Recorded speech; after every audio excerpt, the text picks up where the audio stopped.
For this one, let's learn a little bit about the Salem witch trials. Ooh. The Salem witch trials are unquestionably a difficult and dark chapter in America's history.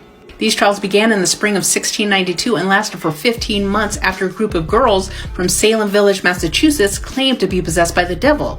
Now, they accused several local people of witchcraft, and this caused a whole lot of mass hysteria throughout colonial Massachusetts. The trials themselves were a series of hearings and prosecutions of people being wrongly accused of practicing witchcraft, and this resulted in 200 people being accused, 20 men and women being executed, one man was crushed by stones, and 7 other people died in prison. In January of 1692, 9-year-old Elizabeth Parris and 11-year-old Abigail Williams began having fits, and this included violent contortions and outbursts, and the doctor diagnosed them with bewitchment, and soon the other girls in the community began having similar symptoms. In late February, arrest warrants were issued for the Parris' enslaved girl Tituba, as well as Sarah Good and the elderly Sarah Osborne. The 3 accused witches were brought before the magistrate and questioned while their accuser sat in the court spasming, contorting, and screaming.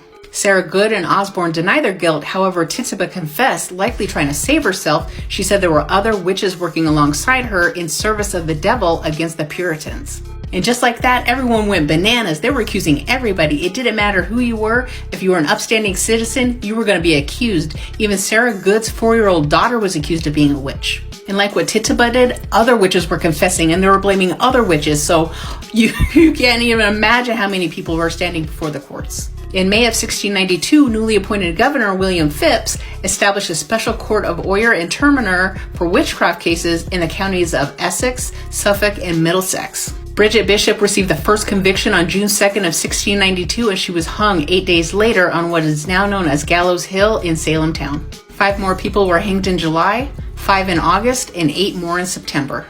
In addition, 7 other accused witches died in jail, while the elderly Giles Corey was pressed to death by stones. Why? Because he refused to put in a plea at his arraignment. Now, after everything was said and done, in January of 1697, the Massachusetts Court General declared a day of fasting for the tragedies that happened at the trial, because later the court deemed the trials unlawful. But of course, the damage to the community lingered even after legislation had passed restoring the good names to the condemned and providing restitution for the heirs in 1711. Today, the trials have set a good example on the dangers of mass hysteria and, of course, scapegoating.